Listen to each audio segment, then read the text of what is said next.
Welcome to golden ratio astro numerology. నేను మీ Muralidhar, astro numerologist. ఈరోజు మనం చెప్పబోతున్న టాపిక్ జ్యోతిషంకు న్యూమరాలజీకు గ్రహాలతో గల సంబంధం. జ్యోతిషం అనేది ఖగోళ శాస్త్రంతో అనుబంధమైనది. ఇంచేతంటే ఇవి విశ్వంలోని నక్షత్రాలు, గ్రహాలు ఉన్నాయి. వాటిని ఆధారంగానే ఈ జ్యోతిషం అనేది పుట్టడం అనేది జరిగింది. అయితే ఆకాశంలో మనకి వెలుగునిచ్చిన వాటిల్లో ముఖ్యమైనవి సూర్యుడు, చంద్రుడు, నక్షత్రాలు. వీటిని జ్యోతులు అంటారు. ఈ జ్యోతుల నుంచి పుట్టిందే జ్యోతిష్యం. కాబట్టి గ్రహాలకు జ్యోతిష్యానికి ఒక అవినావ సంబంధం అనేది ఉంది. అయితే మనం ముందుగా జ్యోతిష్యం అనేదని 3 భాగాలుగా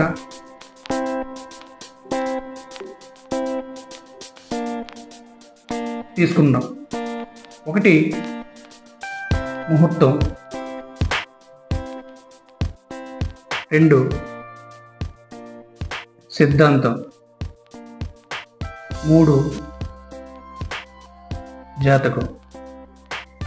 ఈ జాతకం అనేది మానవులకు ఇప్పుడు ప్రస్తుతానికి చాలా ఒక అనుబంధమైన ఈ జాతకాలని ప్రతి ఒక్కరికి కూడా కంపల్సరీగా చూసుకోవడం అనేది జరుగుతుంది.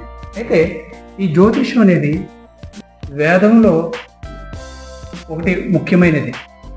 అలాగే వేద పురుషులకు జ్యోతిష్యం అనేది ఒక ముఖ్యమైన నేత్రం వంటిది. అయితే మనం ఈ జ్యోతిష్యం గురించి చెప్పుకునే ముందు ఈ వెలుగును ప్రసాదించే సూర్యుడు, నక్షత్రాలు, చంద్రుడు, మన భూమిపై వీటి యొక్క గమనాలను మనం పరిశీలించవలసి ఉంటుంది.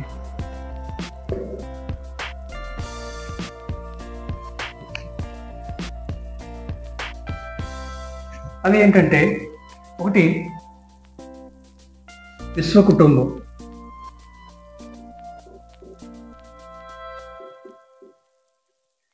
ఈ విశ్వకుటుంబం ఏంటంటే, మనం ఆకాశంలో రాత్రిపూట చూసుకునేటప్పుడు చూస్తే ఎంతో నిర్మలంగా, ఎంతో ప్రకాశవంతమైన నక్షత్రాలు ఒక అర్ధగోళాకారంలో మన భూమిని కప్పినట్టు కనిపిస్తుంది. వీటిని గ్యాలక్సీ అని అంటారు,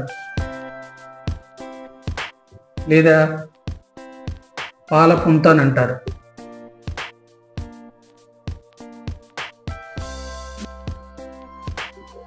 వీటి యొక్క సముదాయాన్ని మనం విశ్వ కుటుంబం అని అంటారు. 2 సౌర కుటుంబం.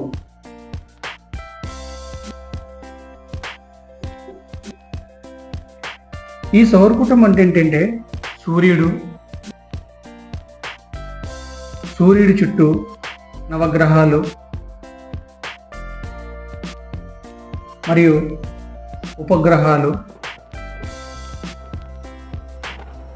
తిరుగుతూ ఉంటాయి. వీటినే ఒక నిర్దిష్ట కక్షలో తిరుగుతూ ఉంటాయి. వీటినే సౌర కుటుంబం అని అంటారు. నెక్స్ట్ వచ్చేసరికి భూమి ఎప్పుడూ కూడా తన చుట్టూ తాను తిరుగుతూ సూర్యుని చుట్టూ తిరుగుతుంది. దీన్ని ఆత్మ ప్రదక్షిణ అని అంటారు. భూమి ఒక నిర్దిష్ట ఇరుసులో 23.5 డిగ్రీల 27 నిమిషాలు ఒక వాలి సూర్యుని చుట్టూ తిరగడం అనేది జరుగుతుంది. భూమి పశ్చిమ నుండి తూర్పు వైపు ప్రయాణం చేస్తుంది. ఈ విధంగా భూమి తన చుట్టూ తాను తిరుగుటకు 24 గంటల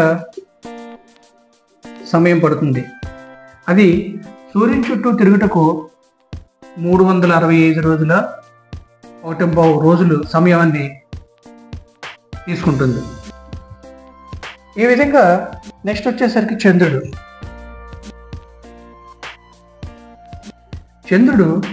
భూమి చుట్టూ తిరుగుతూ ఉంటాడు. దీనికి పట్టే సమయం 28 రోజులు. నెక్స్ట్ వచ్చేసరికి మనం యాక్చువల్గా భూమి సూర్యుని చుట్టూ తిరుగుతున్నప్పటికీ సూర్యుడే మన భూమి చుట్టూ తిరుగుతున్నట్టు మనకి కనిపిస్తుంది. అలాగే సూర్యుడు తిరిగే మార్గాన్ని కాంతి చక్రం అని అంటాము. ఈ కాంతి చక్రం చుట్టూ 7.5 డిగ్రీల ఇరువైపులా 2 వృత్తాలు గీసినట్లయితే 15 డిగ్రీలు గల ఒక చక్రం అనేది ఏర్పడుతుంది. దానిని రాశి చక్రం అని అంటారు. ఈ విధంగా మనకు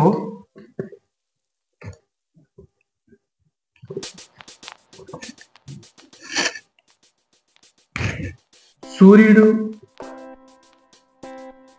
చంద్రుడు వీటి గమనాల ఆధారంగా తిథులు, నక్షత్రాలు, ఋతువులు, రాసులు, రోజులు మొదలైనవన్నీ కూడా ఏర్పడడం అనేది జరిగింది. అయితే మనం ఈ జ్యోతిష్యం చెప్పుకునే ముందు వీటి వల్ల అంటే ఈ గ్రహాల వల్ల మనకు ఈ జ్యోతిష్యం అనేది మనకు ఏర్పడిందని చెప్పుకోవడానికి ఈ విధమైన మనకి ఉదాహరణలుగా మనం చెప్పుకోవచ్చు. ఒక వ్యక్తి యొక్క జాతకం మనం చెప్పాలంటే కంపల్సరిగా చంద్రుడి ఆధారంగా, సూర్యుడిని ఆధారంగా మనం జాతకం అనేది చెప్తా ఉంటాము.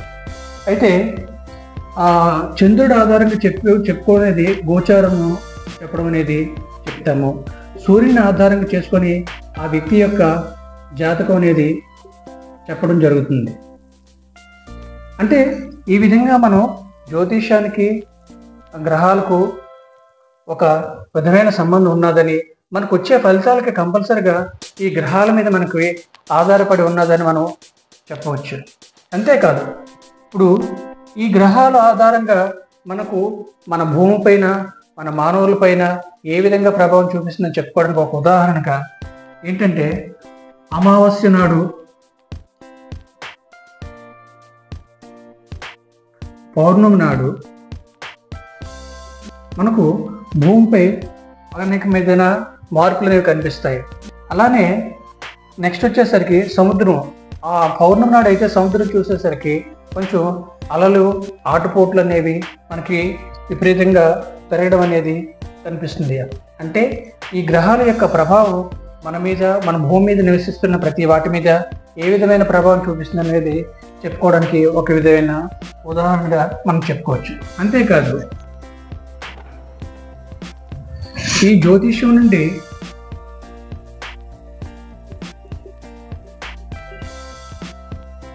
పుట్టిన న్యూమరాలజీ,